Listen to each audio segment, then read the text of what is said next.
Hey everybody, welcome back to The Beard and the Bald. I am Paul Shirey the Beard, joined by my compatriot, the Bald, Christopher Bumbray. Hello. Chris is in Canada at home. I am at the Seattle airport in a box. Yeah, which is weird because I'm actually going to the airport in a couple hours too. So we're both traveling today. Where are you going again? I'm going to London. I'm going to London. There's a big event happening for the Northmen. So the Northmen, that's right. Going to the Northmen for that. So that'll be yeah. Pretty psyched. That looks like a really cool movie. So they're gonna strip you down and slap mud on you and freeze you to death. We are doing some kind of Viking experience. So I don't know, maybe something similar to that. I know it's definitely gonna be Viking light if it's like a bunch of journalists, because they're not exactly the Viking type. I know I'm going axe throwing, which I've done before, so I'm hoping I won't embarrass myself. But yeah, no, I mean, they're really promoting the heck out of that movie, though. Like, there's screenings happening everywhere on Tuesday to coincide with the premiere, and it's several weeks before it opens. So I'm assuming it's one of those movies. I assume they have the goods if they're going through the expense of bringing everybody there, and it's one that I'm really looking forward to. So I'm pretty psyched. Yeah, well, I mean, I love Robert Eggers' work. Me too, but it looks like something very different for him, though. It seems like it must be commercial. That's what I'm thinking. Like, it's something more commercial. About how, like, apparently the final cut isn't his, but it still runs like 2 hours and 20 minutes, and he's doing interviews for it. I'm talking to him for 15 minutes. So I'm assuming he's still proud of the movie. So I'm psyched to see it. I'm sure there'll be a director's cut. I'll look forward to hearing what you have to say about it. But I'm looking forward to it. I'm talking about it right away after the screening, because there's the reviews are embargoed, but the reaction isn't. So that's good. Yeah, because I love The Lighthouse, and that was our logo for what, season 3? Yeah. So we love The Lighthouse. If I had a steak, I'd fuck it. Didn't like me lobster. I fucking love that movie. Yeah. So anyways, let's get into it, Chris, because there's a couple of really big topics to discuss this week. Something happened on Sunday night. I don't know if you're watching TV, but I'll tell you, this is a funny little story. So we all know, it's no mystery, I fucking hate the Oscars. I've hated them for years. You probably weren't even watching, eh? I don't give a fuck. But so so I was I had mentioned to Maria, I was like, well, I'm watching it on Twitter. I'm just kind of like seeing what the awards are. And I was like, and I just asked her offhand, I was like, do you have cable? Like, we could just turn it on, very often. She was like, oh, let me look. And we went through this whole thing of like trying to set it all up. And we ended up just like, she just subscribed to YouTube for like temporarily, like YouTube TV or whatever, which is for like 3 days. And then it just pops on. We started watching, and I think the slap happened about like 10 minutes in after we had started. Yeah, I was watching it too, and I thought it was a bit like everybody else until I saw Rock's reaction. And then, like, literally as it happened, I just went and I grabbed my computer, I opened it up, and I started typing, because I like, this is gonna be news. And then it was same for me. Same for me. I went on the comcomputer because I was like, as soon as it happened and I saw I texted you and I was like, holy shit, did you watch that? Did. Like, writing it up now. yeah, because like I was like, okay, as soon as I saw that it wasn't a bit, I was like, and our traffic went through the roof after. I'm sure. It was like it was crazy, just briefly, but yeah, I mean, it was when I saw the uncensored cut, though, from like Australia, that was when it was like, oh man, this is big news. And like the rest of the night, and it was, it tarnished everything else, because Questlove's speech, Costner gave this like kind of nice speech too, that I thought was just like the rantings of some old man watching it. But then afterwards, like, oh, it was actually a really nice speech, and it was just, nobody was paying any attention to it. But so it was funny. I was watching SNL just before this, and Jared Carmichael was on, and he was like, this happened 6 days ago. It hasn't even been a week, and it feels like it happened like to us all. We were in high school, and it's this thing that we're all still talking about. And he said, what was somewhere between like 9/11 and the Iraq War or something like that, this. But I have to say, like, I think Smith was totally out of line with what he did. And I think it tarnished what should have been probably the greatest moment in his career. Because if you read his book, this is what he's been working towards his whole career. Yeah, I think it was terrible what he did. I'm very sick of the let's cancel Will Smith thing that's happening right now, though. Like basically them putting Bad Boys 4 on hold, Netflix cutting Fast and Loose. You know, like I think it's ridiculous now. And the fact that they were talking about if he had gotten expelled from the Academy, he would have joined a list that was Bill Cosby, Harvey Weinstein, and Roman Polanski. I'm sorry, Will Smith does not belong on that list. Not really the same. No, it's bullshit. So anyways, I think, you know, with Smith, and I think that this goes into, you know, the whole thing. I do think that Smith showed an entitlement by what he did. And I think that, I don't think that Will Smith, I don't think that any other actor would have done what he did, like to literally take the stage and go and slap another person on stage. Like who else would have done that? Like, you know what I'm saying? And it's like, I think it's Will Smith.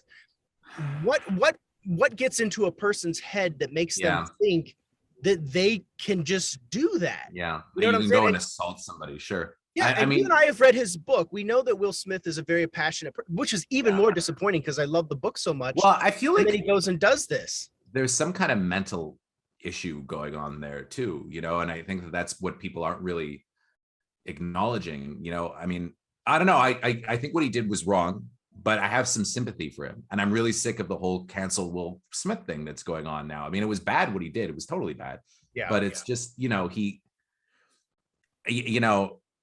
there's something going on with him. You know, he was crying afterwards. It doesn't feel right to me, that whole thing. I think it goes deeper into the relationship between Jada Pinkett Smith and Will Smith. I think it's a very troubled relationship to some extent. You know, I don't know that it was, and it's just, well, I mean, there's so much about that. People seem to have such thin skin, which is so strange because they've been in Hollywood for so long. His defense of it afterwards in his speech was so wrong in a lot of ways. But I don't think that the whole cancellation thing, though, it bothers me because, like, what's the ultimate punishment now? Like, when's it going to end? Like, he's out of the Academy. It's going to be with him until the day he dies. Yeah, forever.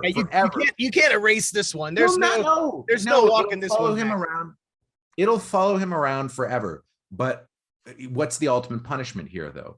Like, should we never get another Will Smith movie? I don't think that justifies. I don't think that's justified. I think that Smith, I think what he owes is an apology tour, which he's kind of started. I think this is one of the few instances where I'll say, hey, look, you do need to apologize if you want to win back favor with everybody. Sure. You know, this is something that goes beyond like a shitty comment on Twitter with that you try to, you know, or like, oh, you share your opinion, a controversial opinion, and you're going to be canceled. This is literally like a battery. This is a person that walked on a stage during an award ceremony and smacked another performer in the face, and then thought that was okay for some reason, you know, like that. There's something, as you said, you know, I think there's a mental thing going on there. There's a disconnect. And we know that Will Smith is a very passionate person, but, you know, that does not excuse that behavior, you know, and anybody that attempts to excuse it, which in most people's defense, very few people have tried to say, oh, it was okay. Nobody is, I've hardly heard anybody say, yeah, it was okay, other than a few people that, you know, I think like Tiffany Haddish had said like, oh, I thought it was great, like that he defended his wife. And I'm like, Tyrese was kind of defending it, but, you know, that's also, you know, I don't know. I mean, it's yeah. I mean, it wasn't okay. Frankly, it was not. It was the wrong thing to do. Also, these are two guys in their 50s too. You know, I mean, you should know better at this point. But that said, like, what's the ultimate punishment here? You know, like, I think, you know, for Smith, I think it's kind of take a little pause, step out of the spotlight for a minute, let it kind of just do its thing. Like the internet, social media, commentary, all that other bullshit, it's gonna play its course. Let it run its course, you know, and just, you know, let it be known like, hey, I'm sorry, it was stupid, it was bad, you know, whatever. He's just gonna have to do a little bit of an apology tour. I still love Will Smith's movies and stuff like that, but I still genuinely love Will Smith as a person. I think he's great, and I think he's a great actor, and I think he will recover from it afterwards. I don't think people should be defined for their worst moment. I just don't. No, not at all. And that was his worst moment. But it's just people are so quick to make this judgment that he's this terrible person now, and we don't know the whole story. We don't know what's going on in his head. We don't know what's happening to him mentally. And a perfect compliment to this is the whole Bruce Willis thing this week. So for years, people have been talking shit about Bruce Willis, about how greedy he is and what have you. And now that it came out that he's been sick the whole time, everybody's like, oh, we always loved Willis. We always loved Bruce Willis. Bruce Willis is the best. We love him. He so loved much. his last 10 movies. So like Will Smith, you know, God forbid, I'm not saying this would ever happen, but let's say Will Smith, God forbid, committed suicide or something like that. Okay. God forbid. What would the reaction be? I mean, we always loved him. We loved him so much. We didn't care about that slap. No, we loved him so much. We think he's the greatest guy ever. We don't know what's happening in people's heads. We don't know what's happening in their personal lives. So people shouldn't judge like that. You know, they shouldn't make these. Well, and that's what's infected society at this point. You know, and really, that's it comes down to that's social cancel media culture, though. That's cancel culture, digital pitchforks. I've been vehemently against any kind of cancel culture. From the beginning, since this shit started. I think it's even Ezra Miller. What's going on with Ezra Miller? I think it's troubling, the accusations, and I didn't hear all the accusations. I just heard that he like caused a ruckus at a karaoke bar. But he assaulted somebody who was doing karaoke, and he's threatened to kill a couple people apparently too. Like, it's a pretty disturbing story. And there's video of him of Ezra Miller putting hands on a woman from some time ago. Yeah, I saw that one. Yeah. But that said, though, who knows what's going on with Ezra Miller? Maybe Ezra Miller's got some serious mental issues. Maybe there's addiction issues. Who knows? You know, we don't know what's. And even if those things are the case, if it's addiction, if it's, you know, you got some mental issues, then you need to take care of that. You know, because we can't excuse it. We can't excuse that behavior because of those things. No. We can have sympathy. We could try to have some understanding, though, rather than let's, you know, cart the person off on an island and, you know, and never hear from them again, right? Yeah, well, they need to get help. Cancel thing needs to kind of stop at a certain time, right? It's one of those things where if you do the right thing, go and get help, go and pursue something that's going to put you on the right path, then you can earn forgiveness, you know, pretty easily. Like, you know, you can. Maybe not that easily. Look at Mel Gibson. You know, if you want to peel back the layers, what is Mel Gibson hated for? He said some shitty things while he was drunk. Well, and he beat the shit out of his wife too, though, at the time. I mean, that's kind of. Do we know that he beat the shit out of his wife? I don't know that. He's done things, you know, Mel Gibson. I'm not saying that we should cancel. I think he's a hot-headed guy. He's an alcoholic, you know. So he's got major issues, and I'm not saying we should cancel Mel Gibson either. I don't think we can excuse his behavior. I don't even know that Mel Gibson is necessarily. Look, if I had the choice, who would I rather hang out with, Will Smith or Mel Gibson? I think Smith would probably be the nicer guy than Mel Gibson. Right? But that said, I don't think that Gibson should be canceled either, though. I really don't. Well, I mean, he was canceled. He was like kind of your first, you know, canceled. He's not really canceled, though. He's still making movies. I just saw a really shitty one with him last week, actually. But that's the thing. Like, he's got another shitty one coming out in another week. But that's the thing. Mel Gibson was making great movies. Now this is what he's relegated to. But you know, he's still got to make Hacksaw Ridge, though. He's still going to make Lethal Weapon 5. He's in the John Wick miniseries. I mean, his career is not what it was, but it's not over. Yeah, it's not. Well, but it took a long time to get back to this point. So. But I think not really. Hollywood tried to give him a chance after he got arrested. He got to do Edge of Darkness and a couple other movies, and none of them did well at the box office either. And I think that's ultimately what killed him. I think he lost the audience. Well, and then there was like he was supposed to be in The Hangover as well, and then they were like it was like Zach Galifianakis and them were like, oh, we don't want him to be in it. They like kicked him out of the movie. I mean, that's fine. They're allowed to have that opinion if they want. You know, I mean, I think that's fine. But that wasn't the end of his career. I mean, he came back and he did other movies, you know. He was in Daddy's Home too, you know. I mean, that's a family movie. Expendables 3. He's got like a legit movie coming out in a week, Father Stew with Mark Wahlberg. It's like a real movie. Oh yeah. So you know, nobody's gonna go see it, but yeah, that does look. Yeah, but it's like a real movie at least. Yeah, it's not like a straight to video action movie.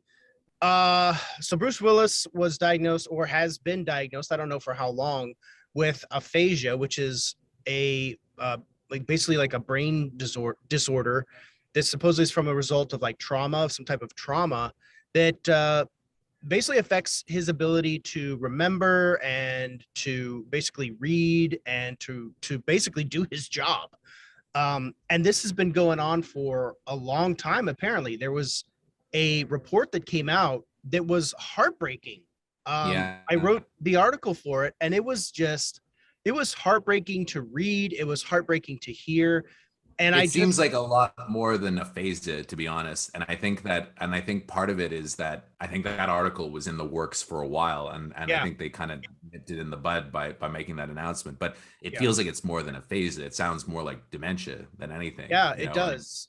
And if you go back and you watch some of his stuff, I mean, I went back and I rewatched that Die Hard commercial thing that he did for the batteries, and it's so obviously patched together, and he's slurring, and it's really kind of ghoulish to watch almost, and I wrote a story about Travolta writing a tribute to him. And it's funny, not funny, but Travolta must have seen it firsthand because they just did a movie together, Paradise City, which is probably going to be his last film, and I mean, he must have seen the decline too. I'm sure he was aware. And I've talked to a few people that worked on those movies, and they say that it's one of those things that was an open secret. Everybody knew, and they were kind of just trying to take the best care of him that they can. I'm Facebook friends with Stephen C. Miller, who did a few of his movies, and he wrote on Facebook that he knew it was up, and they tried to deal with it the best they could.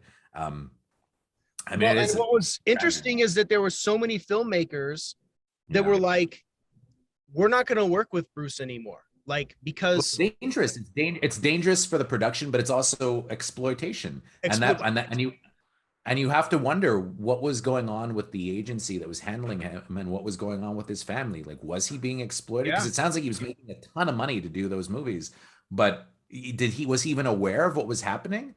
It doesn't sound like it. Could they have protected his legacy a little bit more? It sounds like exploitation, but then again, we don't know how aware he is of things. It could be that he's fully aware of what's happening. It doesn't sound like it though. So again, I don't think I'd want to make a snap judgment about anybody involved, but it does sound like exploitation, right? Yeah, and what I find interesting is that the people that were with him, his handlers, were also being given producer roles, which is very sinister, acting roles too, and they were making a lot of money. This is some serious exploitation shit. It was in a lot of people's best interest to keep him working. I mean, he's getting what, $2 million for a day's worth of work, because 4 hours of work. Yeah, and you're looking at like the reason missions and the reason that he's being paid this money is because his face sells on the international market on a poster or a box. He doesn't even really have to do much in the movie as it is. And then they're like, they write a script and they're condensing down like 5 pages of dialogue into one scene, for him to do. They're like into 1 day's worth of work, and it's just like, what's going on here? And it sounds like quite a few of the filmmakers that were working on it they became aware, and they were like, I'm not going to do this anymore. Well, it sounds like a lot of them were Bruce Willis fans. They're like, I don't want to be a part of like tarnishing his legacy. Well, it sounds straight up like they were lied to. Like there's that guy who says, they told him at the beginning of the year when he was going to make the thing that, it's a whole new Bruce, he's fine now, and then he shows up and it's worse than it ever was. Yeah. That's them. Just whoever those people are, in my opinion, we're exploiting him. We're exploiting Bruce Willis to just get that cheddar, just leeching off of this guy that should have retired, 3, 4, 5 years ago. Why drag this out? It goes on, and it seems like it's happened for a long time. I mean, I remember hearing that Woody Allen fired him off Cafe Society because he couldn't remember his dialogue. Yep. Probably he was sick at the time, so. Yeah, it's one of those. I think unless you had a director that really cared about him and knew how to handle him, I'm thinking about, the last time that he was used effectively. I think that was, I would say Moonrise Kingdom with Wes Anderson was. Well, Glass used him pretty well, though. I couldn't tell that there was anything wrong with him in Shyamalan's Glass, and I think that M. Night Shyamalan actually gives a fuck about Bruce Willis, and protected his legacy in that movie. And I think even, as much as I'm not necessarily a fan of his, I think Eli Roth probably did a pretty good job with him on Death Wish, because I couldn't tell that there was anything wrong. I couldn't tell if there was anything wrong with him watching that movie, but there probably was, because this was already kind of in the declining years when he was doing all the VOD stuff. Even in Edward Norton's Motherless Brooklyn, he had like a couple of small scenes that he featured, that he was well featured in. You know, so I think it really I didn't depends see on whether it was. who was using him. I think people, you know, I think there were some people that were probably protecting him better than others, you know. But who knows how far back this goes, and who knows how bad it actually was. It sounds like it was the last couple of years though that it got really bad. Yeah, and I think, you know, it's one of those things where I'm happy that they stopped it now. Yeah, thank before you. it got worse, you know, like there was the shooting incident where nobody was hurt, but it was like Somebody could have been hurt though. yeah, like what happens in like the next movie they make, this their low budget is you look like what happened on the set of Rust with Alec Baldwin, and now it's like, do you want another incident like that with an actor? You're gonna put him in a position to like really hurt someone when he doesn't even know what the hell he's doing. Like honestly, well, and I think it's like, also unfair now that Alec Baldwin, people are calling him a murderer, you know, and I don't think that's fair at all. no, I don't either. I don't, because it You wasn't. may not like him as a person, but like he's not. He didn't intentionally. That wasn't his job. Yeah. And yeah, to call him, I mean, is he liable? I don't know. I'm not the court of law. He was a producer. Who knows? Yes, but I don't think he didn't intend to shoot her. That's for sure. Yeah, I mean, reasonably, he would not know that there was a bullet in the gun, that there was a live round. Why would there be? Yeah, exactly. And that's, you know, that's the bigger piece of that whole puzzle. And again, let the rule of law do its thing. Am I a juror on this case? Am I an attorney? Am I a judge? Fuck no, dude. I'm a guy, a journalist. I read the information we all get, and it's like I can assimilate that information and I can form my own opinion, but that doesn't mean that my opinion is right. You know, and the same thing goes for Bruce Willis or Will Smith in that sense. I am glad that the Bruce Willis stuff is out there finally, though, because now it'll stop. Thank God. Yes. And that is, you know, again, the one thing that I kind of take solace in is that, you know, he's not in that position anymore. I would like them to scrap the 5 or 6 movies that they've got that were done exactly the way that they were talking about in the article. There's like 5 or 6 of them in the can. I'd like those all to be scrapped. I think they should. I don't know. I think the one with Travolta, he sounded like he was really, like Willis was really excited to be a part of that one. And I mean, who knows though? I mean, it sounds like he wasn't aware of much, you know, like, I don't know. Yeah. Well, I don't know. We'll see. I don't think that's going to happen. There's a lot of money probably already at stake for the filmmakers. It reminded me of when they had Independence Day, Resurgence, whatever it was, when Robert Loggia had that little scene where he salutes, and he was like all full on Alzheimer's at the time, and he had that last look in his eyes, and it just felt like grotesque, you know, like. Well, and I mean, you talk about grotesque. Like, listen, that's how I felt when they brought out Liza Minnelli at the Oscars. I was like, what are you guys doing to this poor woman? Yeah. Why are you bringing her out in a wheelchair when she very obviously does not know what the fuck is going on? Yeah. And Lady Gaga, I think, handled that situation exceptionally. But I was just like, you talk about exploitation. To me, in my opinion, that is exploitation. Like, I'm just like, there is no reason to do that. Yeah, you're not wrong. You're not wrong. You know, I get the intent that they want to celebrate her, but that's not that's the wrong way to do it. She obviously was not equipped to handle that and should not have been on that fucking stage. And truly, like, the Oscars, like, this just goes to show, like, what the fuck are you guys doing? You know, the whole show has become like Jackass at this point. Like, I mean, the show itself was terrible. You know, I mean, it was only the Willis stuff, and the hosting I thought was garbage. The only one I kind of liked was Regina Hall, to be honest. Everybody's all mad about that skit where she was, you know, trying to give the deep COVID test to the guys. I thought that was actually kind of funny. That was the only part that made me chuckle. Yeah. Like, she seemed like she was having a good time, but of course, you know, cancel culture are like, how dare she objectify, call somebody attractive? Oh no, that's horrible. No. God forbid somebody's attractive. You know, wow. Oh, horrible. How dare you? Yeah, I mean, poor Jason Momoa being objectified for his looks. That's never happened before. Yeah. I've told that story from the set multiple times when that motherfucker walked in to the tent, the press tent, and we had like 4 female journalists there, and he walked in, he poked his head in, he was like, hey guys, I'll see you later. He walked away. every single one of those females dug right into their person. They were like, oh my fucking God. Like, dude, I would have been like, hey, like, I know, like, he's a good looking dude. He is. He's like, yeah. Well, it was like when I interviewed Anne Hathaway a couple weeks ago. If you watch me when I interviewed Lito, I'm like, hey man, what's going on with Anne Hathaway? It's like, well, hello. Hello, Anne. Yeah. I remember one time when I was at Joe Blow and Jimmy O interviewed what's her name? Shit, my brain's not working. Ashley Judd. And it was for like Divergent or one of those fucking movies. And and they told her she looked pretty. He said you look great or something. He didn't even say she looked pretty. I think she said she looked amazing or something.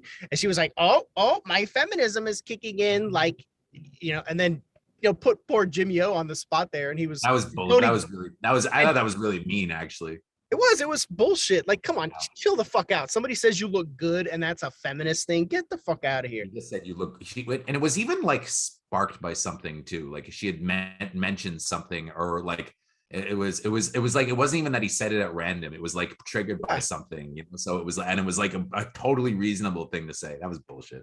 Yeah, it was so harmless, like, to make a stink of it, and then you just and then that stays there. That stays on. That stays on his on her, or rather that lives forever, on the internet. There's nothing you can't take that away. Mm-hmm. I'm sorry, I'm a little distracted because I'm trying to, there you go. I just extended my time in my box. Since you guys don't know this at home, but the Zoom call died, so we had to like restart here, and I'm in a box in the Seattle airport, and I've extended my time. They're gonna lock me in. Watch, you're gonna see like gas come in here, and they're when my time ends. They're like, your time is up. Please exit. I'm almost done. No. Shh. Speaking of cancel culture, I just wrote my review of Fantastic Beasts 3, which I can't, the embargo breaks this week. But yeah. What day did it break? Tuesday. So anyway. I'll have this up on Tuesday. Go ahead. Well, I didn't like it. I like the last one. I think they made a mistake replacing Depp, to be honest. Like, and not even, another cancel culture. Well, what's really weird too is I think there might have been some complaints about albinism or whatever in the last one, because they totally changed the look. He doesn't have the pale skin or the blonde hair or the messed up eye, because I think people were upset about that too. So now Mads Mikkelsen looks like he walked off the set of another round.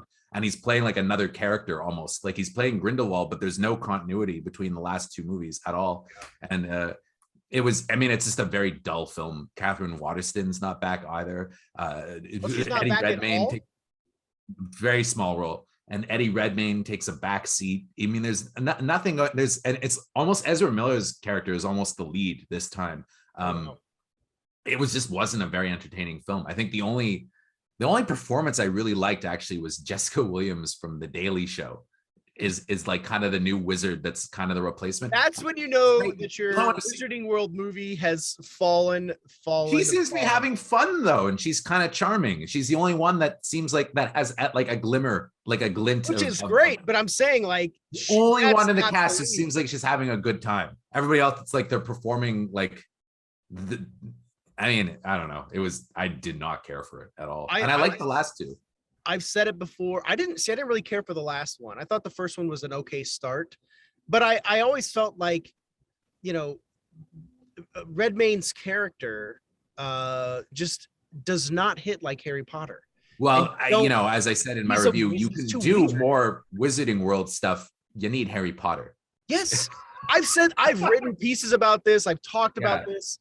Go ahead and do it. They're all at the right age to throw a fucking fortune at them and make more Harry Potter movies. Yeah, for sure. Why they're not doing that?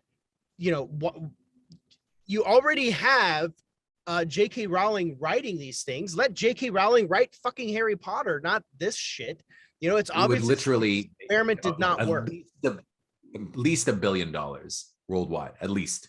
Yeah, dude. If you bring back Radcliffe, Watson, and Grint as those characters in a Harry Potter Wizarding World movie, however the fuck you want to continue it, people will show up. People, I've already predicted people are not going to show up for Fantastic Beasts. You're going to have your Harry Potter diehards that will show up. Well, it feels like they slashed the budget too because there's no action in it. Yeah, I'm good. And I love the Harry Potter books. I fucking love them. I love the Harry Potter movies, but Fantastic Beasts has been Well, it also doesn't feel like Jude Law is really playing Dumbledore because it's all so serious and he's kind of like cerebral and suave, and it's just like I remember him being kind of mischievous in the other movies. Yeah. He had like personality. You know, nobody has that glint in their eyes. You know, like this is fun. We don't have that anymore. I mean, the first scene in the movie is like a Fantastic Beast, a baby getting its throat slit as its mother watches crying, like and like under the banner of the Wizarding World. Yeah. Who are these made for at this point? Like I watched that and I was like, what a sour note to start a movie on. Kids are gonna go running for the exit. So is it made for adults? but then it's also like the wizarding spell of Cerberus, you know, and it's like it's obviously for children, you know. So what's the point of these movies? Who are they made for anymore? Really? I mean, the Harry Potter movies, they grew up with the audience, right? But it wasn't to the point that it was so dark that it was, you know. I didn't need to see the little baby creature getting its throat slit and the mother crying as it died. I did not need to see that. I'm sorry, I didn't. It's not fucking Plague Dogs or Watership Down, you know, like it's Harry Potter. I was expecting when I went in, I was like, this will be a fun romp. But there's nothing fun about it. It's just grim from beginning to end. There's no magic. The magic is gone. No magic, shall we say? Jessica Williams, the only person in the movie who seems like she's having any fun. And man, she works overtime in this film. Like literally the whole movie, it's like you need to do something. And she's like her and James Newton Howard. It's like the two of them. You take them away, and this movie would have been unwatchable. That is unfortunate. Yeah. So a couple other things that I wanted to talk about that I thought might be of note that would be of interest. And I'll start with just a real quick kind of news bite thing that we can discuss is that now they just cast or they basically reinvigorated the Crow reboot that they've been trying to do for like the last decade.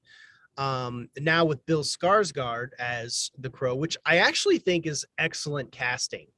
Yeah, he has kind of a unique look, so I could see that happen. He's got kind of a weird yet still, you know, almost Hollywood attractive. He's a Skarsgård after all, but he's got that thin frame that I think suits it, and he's already played a fucking crazy clown before, so I feel like this. I could see him doing it, and I heard that he's really good in this new one. I think it's Boy Destroys World or something. Like it's more of an action-y type thing, and I've heard that he kind of steals the show in that, so I think that's probably why he's getting, you know, the build up a bit. Yeah, I think he's an interesting talent. I really liked him on that on that Eli Roth show on Netflix. I can't even think. You know who I would have cast as the Crow though if I had the budget? I think would have been great. Chalamet. Yeah, well, I mean, obviously he would have. No, he would have been great though. He would have. Yeah. I think he might still be a little too young for it. I don't know. He looked cool at the Oscars. I like the whole like the Luke. Chris, don't start dressing that way. I know. I want it. If I could pull it off, I would. Chris is in his closet cutting all his shirts in half. If I had the, you know, if I could, I would, but I can't. One that I wanted to talk about that I thought was interesting though is Chris Pine gave a really good interview to Deadline, and he talked about Star Trek and wanting to make it for a budget, you know, for a price, for a lot less, because he thought that it was a good idea to make the franchise for the fans of the franchise rather than try to appeal to everyone, where the movie has to make $1 billion to be considered successful. And he's right, because the other one's being tailored for China and being tailored for all these different markets, people that don't give a fuck about Star Trek. And I think he's totally right. And he has a movie that came out this week called The Contractor that got like no buzz at all. And it's a great little movie. I watched it this week. I thought it was top shelf. Cool. Yeah. I think his comments are very interesting, and I think they're actually pretty candid. You know, he talks about how much he loves Star Trek, he loves the character, he loves playing Kirk, he loves all that stuff, but he was very open about how, you know, the studio Paramount, they're just always chasing that billion. billion. You know, he says that like they're chasing this $1 billion mark that Marvel movies are making, but Star Trek is not Marvel, you know. And I think that's the thing is Paramount is trying to like, well, why aren't we making Marvel money? It's like, well, you don't have a Marvel franchise. That's not. And the Star Trek movies have never done that kind of money ever. You know? And even in the 80s, last three made 1.1 billion worldwide. That's all three combined. Spider-Man No Way Home made 1.8 billion. That's one movie. So to expect Star Trek to do those kinds of that kind of box office when it's unproven to have ever done that kind of box office is unrealistic. So I think Pine is absolutely correct in saying, like, I think we need to make these films on a budget so that if they just make 500 million worldwide, then it's a win rather than, oh, we didn't make $1 billion, so it's a flop. Well, and that's the thing is, in the days of that being a franchise for Paramount, that's always how they were done, though. If you read Shatner's book, you know, about them, or if you read Nicholas Mayer's book or Harvey Bennett's book, they were being made basically by the TV wing, right? For like a pretty modest budget, and then the movies would do well. You know, and that was the thing, and they would make money, and that's how they kept getting able to make them, and they'd make them geeky, they make them appeal to like the geeks, you know, the Star Trek fans, and why not, you know, do that with this, you know, make it much more about the relationships between the characters. My only concern is I hope that Carl Urban's back as McCoy, because I thought he was great, but I think he's very busy these days with the boys and all the various. I think he'll be back. I think all the people that they really want to come back.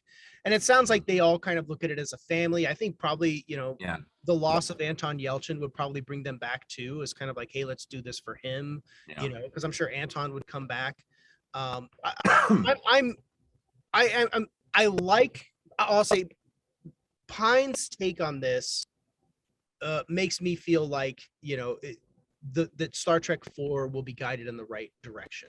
Yeah, somebody's looking out for it and has a good grasp on what makes it successful. But at the same time, he also has to realize he's not going to get paid $20 million to be in it too.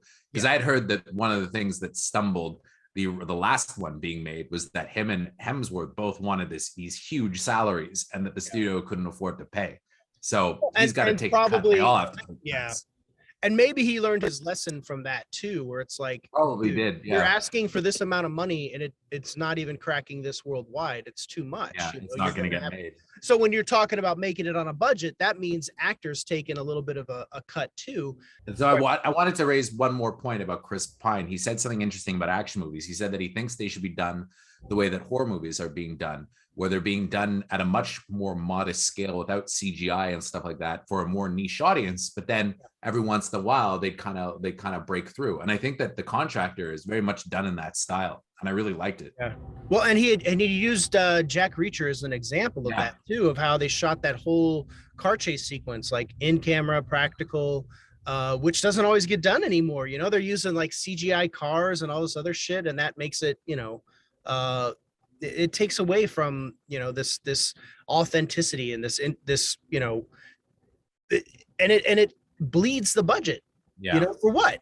For cutting corners, for CGI cars and whatnot. Like, it's just kind of bullshit. So did you speaking of other big story though, did you get to watch Morbius? I guess not, eh? I did not, and honestly, I keep seeing the reviews and everybody's thoughts about it, and it's one of those things I sent out a tweet about it because it was like, you know, when I was in Afghanistan, they have minefields in Afghanistan, right? And it says, don't go here in Arabic or in Pashto. And I'm just like, I'm just going to take their word on that. I'm not going to go past that sign.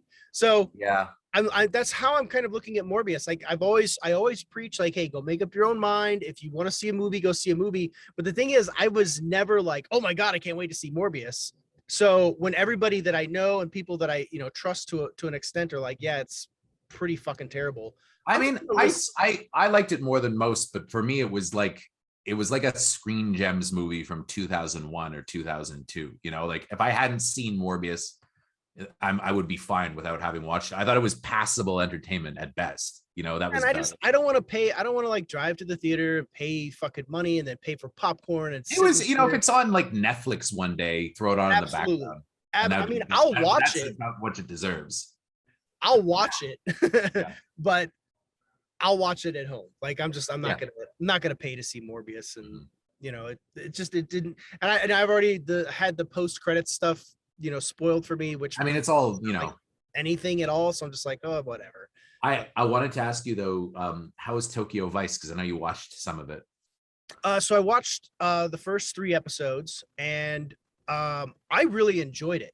It's not Miami Vice. No, of course it's not an action show. So like anybody that's like, oh, Tokyo Vice sounds like it's gonna be a badass like action show. But the thing is though, Michael Mann has never always just been action. I mean, The Insider is one of my favorite Michael Mann movies. It's definitely more Insider, and so Michael Mann directed the pilot, and then he has other filmmakers that direct the preceding episodes, but he builds the framework for Tokyo Vice by setting that tone in the first in the pilot episode.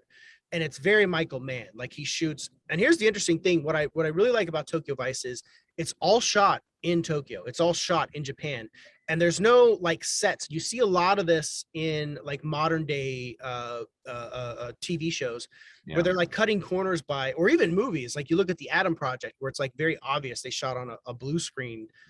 Just for so many of the sequences. It's almost like the whole thing was shot on a set. This was all shot on location, and you feel it. It's very, very atmospheric. And the cast is great. Ansel Elgort is, he's got that kind of like bright-eyed, bushy-tailed, like go get 'em kind of journalistic attitude. I feel like that show has been canceled before it ever aired, though, because of him. Well, he's great in it, and I didn't, I don't have any kind of qualms about, whatever. And Ken Watanabe. Did you get to interview Mann? What's that? Did you get to interview Michael Mann? No, because Mann's involvement really was like setting up the framework for the show. That's kind of the biggest part of his involvement was to set this style for the show that everybody else can follow after that. And it's a great, and it's very Michael Mann, and it maintains that throughout the episodes that I've seen. But here's the thing that's really interesting about it, though, is it is deeply immersed in Japanese culture, especially the Japanese culture of the 90s, because that's when it takes place. And it does deal with gangsters like the Yakuza and everything, and how that all plays out. But it's a fascinating like journey into a world that most of us don't know. And the cool thing is you're experiencing it through Ansel Elgort's character, who all of this is based on true story, which is the journalist who went there and did that. So, and he serves as an executive producer on the show as well, so that it is. And the book is called Tokyo Vice. Yeah, and it's like 12 years of his time in Tokyo working the police beat. So it's definitely kind of like a procedural in that way, where he's like, he's showing up at crime scenes. And what's interesting is because he's a gaijin, he's a white guy. He's a Jewish white guy in Tokyo, and he is absolutely discriminated against because of that. Like, he's an outsider. You're like Kate Capshaw in Black Rain. Gaijin. Wearing that dress. I said that. I interviewed Ken Watanabe, and I said gaijin, and he just kind of laughed. So I was like, am I not supposed to say that? I don't know. Like I said it anyways, but I thought it was, but the show itself is really, it's immersive. But here's the problem with Tokyo Vice. You cannot watch Tokyo Vice and fuck around on your phone. I know. 90% subtitles. It's all in Japanese. So you can't just put Tokyo Vice on and think that you're going to listen to it while you fuck around on Instagram. Yeah. You're going to have to watch it. And I wonder if that's going to be a problem for regular audiences. I wonder. But then on the flip side, I've found myself turning on subtitles for shows like for Yellowstone. Like me and Maria watched that whole fucking thing with subtitles on, because there's so many details and there's so many things, and sometimes people are just like mumblecoring their dialogue, and I'm just like, am I just old, or do we just need to turn fucking subtitles on? I never found that about Yellowstone. That's strange. I mean, it's not a ding against Yellowstone. It's just like, you're trying to keep track of so much at once, and we were like deeply into it, so we're like, wait, what did he say? And we're like rewinding. Good shows, though. I just started one that I'm enjoying. Yellow Jackets. Oh, you started Yellow Jackets. There we go. There it goes. Now I'm gonna have to watch it. Yeah, it's great. It's actually really good. That's what everybody says. It's like Alive meets, like, I don't know, Lord of the Flies meets, high school girls that are just hysterical. And it's like, it's pretty good, but it's got a great cast. I like the young cast, and I like the older cast too. Julia Lewis is great in it. Melanie Linsky is top tier on that show too. Yeah, it's really good. The only issue that I have though with all these shows that are set in like the 90s and stuff is whenever they get like the needle drops wrong, that bothers me because it's set in 96 and they're all listening to Good Vibrations by Marky Mark and the Funky Bunch. People were not listening to that song in 1996. They were not. That was a 1990 song. You would never have heard that in high school. That kind of thing always bothers me because that's somebody who's like, let's put in this trendy song. You know, irony didn't exist in 1996. Yeah, exactly. That's what I was gonna say. Is like nobody would be listening to that ironically. Or like when they were listening, they're driving around listening to Informer by Snow. Like that song was old by that point, and nobody was listening to it. Oh shit! I don't think that bothers anybody else, but it's a very watchable show. Very. Yeah, I mean, it's definitely one of those buzzworthy shows. It's like kind of like Yellowstone, and that was like, oh, you got to watch. Like, if you like Yellowstone, though, you got to watch Mayor of Kingstown. We watched episode 1, and we had to restart it like twice because we weren't paying attention. Like again, it was one of those we're like kind of like, oh, let's start. Why don't you just pay attention to these shows, though, Paul? Jeez, watch it. Like, if you want to watch it, watch the show. I mean, well, we were drinking and just kind of like fucking around, and then we were like, and you were like, oh, let's, we thought it would be like Yellowstone, but it was like so much going on. And I'm like, wait, what? So like we rewatch. So like I'm an expert on the opening episode at this point of Mayor of Kingstown. Yeah, it's quite good. And the ending is pretty memorable. Definitely. I mean, I guess we could talk like, killing off Kyle Chandler. I was like, whoa, what the fuck? It gets better as it goes on too, because it gets to be really pretty intense. And there's I really like it. It's funny though, when we get drunk, we watch the dumbest shit. Like last night we got drunk, we watched Lone Wolf McQuade. Like that's the kind of stuff that I put on. Like really I love that movie as a kid. Oh my God. The whole thing where he's like buried in the truck. Like I always thought that was just so cool. And he's like popping a beer and then like drives out. Like I always thought that was like the coolest. I think Laura finds him oddly attractive, Chuck Norris, because that's the second Chuck Norris movie we watched in the last couple of weeks. Like, watched that Norris. I just kind of like and Delta Force, movie. And she's like, "There's something very compelling about him." And it's like, well, is it the fact that he can't act? I think it's the fact that he wears open shirts and has and there's like a scene where he's like all jacked and stuff, and she's like, "Oh, he kept himself in pretty good shape." And I'm like, yeah. You're like, he was 35 in this movie. No, he was like 45 actually, because he's an older guy. McQuade, was he? He was 43 at the time. Yeah. The only thing about that movie at the end when he's fighting David Carradine, you would never make me believe that David Carradine was any kind of threat to Chuck Norris. I don't know. David Carradine was like a martial artist too, but I don't know. He was like a martial artist. If you read his biography, though, he was very cash martial artist. Whereas Norris, he was like, and you see him, he's doing all these poses and stuff like that. And then Chuck Norris is just like, and he's big too, so and the way he moves, doing like jumping roundhouse kicks. You don't see Carradine doing that in the movie. No, you don't. So have you watched Moon Knight at all? No, I didn't. I did not watch Moon Knight. I've only seen one episode because I didn't get screeners for it, so I've watched it like everybody else. And I find it's interesting, but I'm just not like hooked or anything. Alex really liked it. I'm curious though, because I like the directors that are working on a couple of the episodes, Justin Benson and Aaron Moorhead. I really liked this movie they did, Synchronic, and I'm pretty sure that like they got in by Anthony Mackie, must have like given them a positive recommendation. So that was a great movie. Yeah, it's I don't know. I don't know what to make of it. I see what's interesting is I see a lot of people like they watch these shows, like kind of the same old people. They're like, it's so good, it's the best one ever. And I'm like, shut the fuck up. Like, get the fuck out of here. So I've watched one episode. It's over. Until it's over. I watched. I will watch it. It's fine. It's fine. I will watch it. I find it hard to watch though. It's like a 30-minute episode. Like I'll probably have to wait until a few are in the tank to watch it. Yeah. I mean, I watch them to like kind of keep up with what's going on. If anything crazy happens, it's like something to write about. But other than that, forget it. I saw you rewatch Dances with Wolves recently too. Well, Maria had never seen it, so I was like, let's watch it. And she seemed to enjoy it. She really liked it. Director's cut or theatrical? Theatrical. It's not the director's cut. It's just an extended cut because Kevin Costner has said it's a bit punishing the director. Like it's not. He's like, this is not my director's cut. My director's cut is what I put in theatrical. He's like, extended cut is just more footage that I didn't use that they put in there. But I've talked extensively about that before, and I think there are a few scenes that they actually changed the movie quite a bit if they had let them in.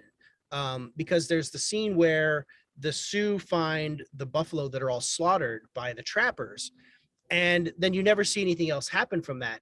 But in the actual extended version, the Sioux find those trappers and murder those guys, and like don't just murder them, but like torture and cut them. They don't show it, but there's like hands and feet like hanging and shit.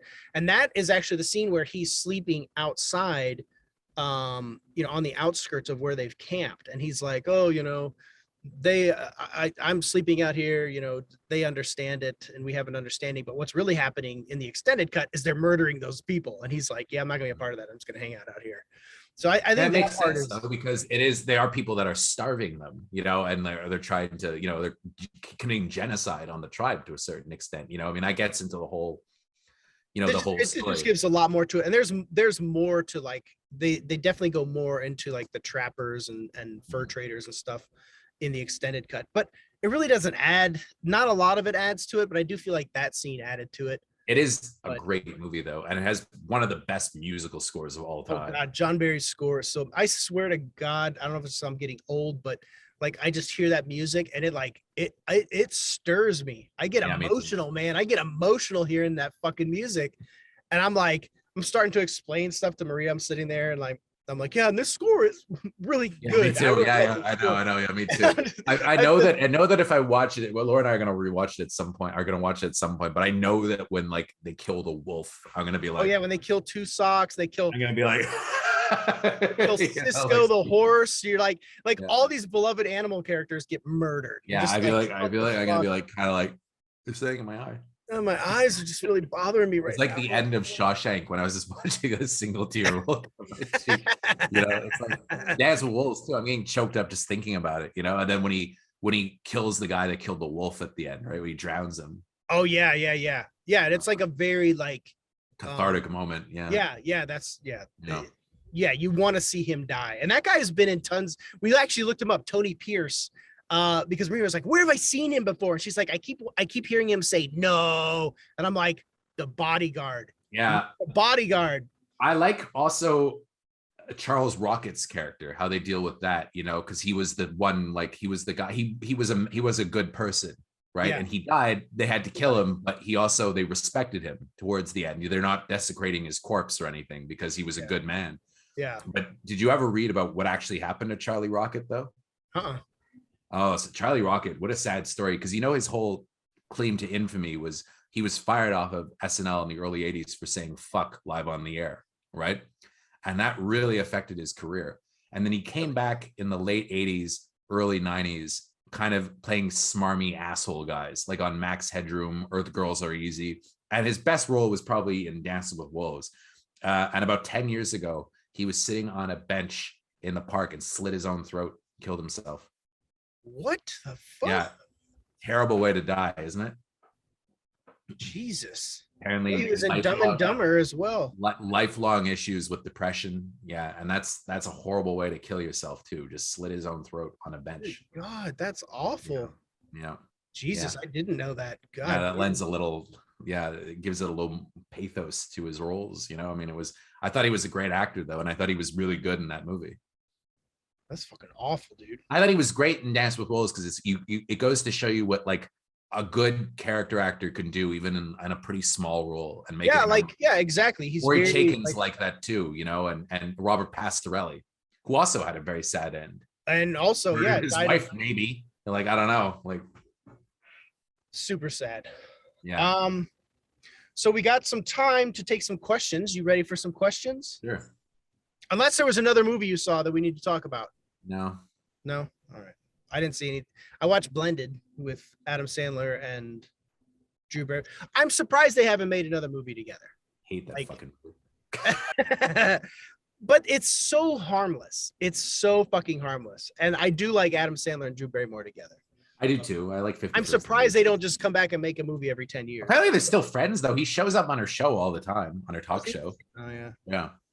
All right, so let's get some questions here. I'm bringing up Twitter and looking over you guys' questions. Let's see here. Here we go. Kevin Muller, you wake up as Kevin Feige. What's the first thing you do?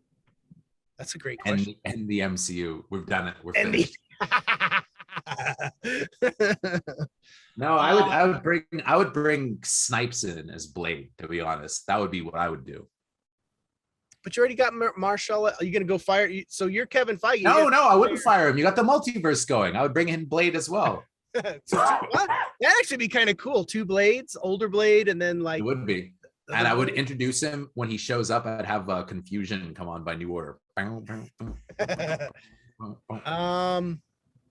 not sure what I would do. Although I would probably like, I'd kill off Captain Marvel immediately. I'd just roll around in money. Yeah, right. Like going swimming in my gold coins. I would go make the biggest cash withdrawal for the bank, and then like and transfer it to somewhere, myself. Yeah. So that when I wake up as myself the next day, I'm gonna go and get that. No, I would do the DuckTales thing. Life is like a hurricane. You know, doing the swimming, fitting up coins. Jeremy Edwards, since y'all are doing video now, will you be reenacting the slap heard around the world? Chris, there it is. What? Motherfucker just slapped the shit out of me. It was a G.I. Jane joke. Relax. Funny thing. Keep the beard and the bald out your fucking mouth. Funny thing is, I did a best movie you never saw in G.I. Jane, and we got 40,000 views the day after. I'm sure. Yeah. Probably everybody in that. What's G.I. Jane? Yeah, it's a great movie too. And people were commenting like, we just watched this because of that. And it's a really good movie. Jeremy wants to know what's the best thing we watched in our break. We had a pretty long break, so I don't know, man. That's a long. I don't even remember. I know. Like, what the fuck? We're so old.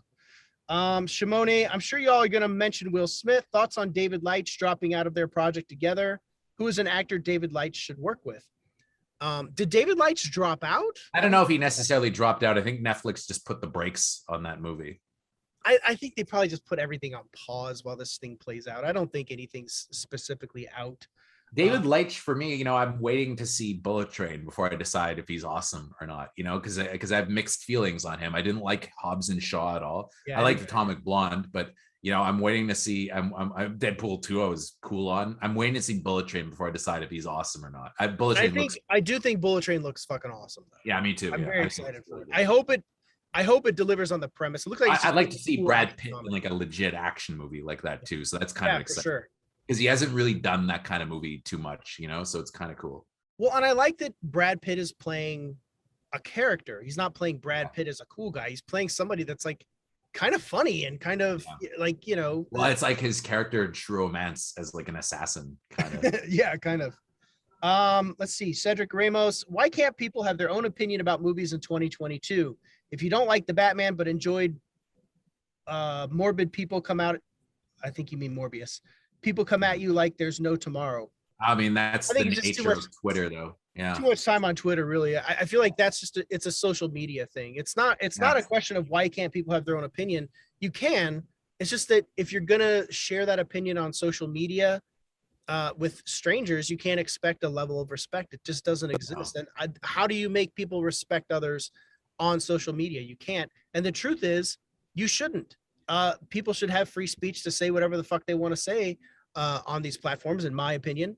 I think that's just the nature of the beast. If you're going to share your opinion, an opinion is an opinion, and people have every right to, disagree or agree or whatever. And it's just like, these are shark infested waters. So you got to know what you're getting into if you're going to play on Twitter. I've changed my persona or my approach to Twitter and over the last few years because, I found myself stressing over it, over what people are saying. And I'm just like, I'm not going to deal with that anymore. I'm just not going to. It's not worth it. I'm barely on it these days. I use it for work. I use it to, to see what breaking news is. But other than that, I don't play in it as much. I'll share stuff here and there, but it's just, it's not worth it to me. And if it's not worth it to you, and if it just stresses you out, don't play there. It's just don't go there. Let's see. Ulysses. Hello guys. Hope y'all are having a great weekend. Since the Oscars happened and everything went down, I think most folks tune in after the Will Smith situation and the ratings went sky high. What's going to happen next Oscars event? I mean, it's all going to be slap jokes. be slap jokes. I think there was a podcast with Matthew Bologna, who's a reporter, and he was talking about how he thinks next year Will Smith and Chris Rock will either present together or host together, and I don't think that's off base at all. I think that the Oscars would totally chase some shit like that. Whether it happens, I don't think Smith will be there unless he goes on a super apology tour and everybody forgives him.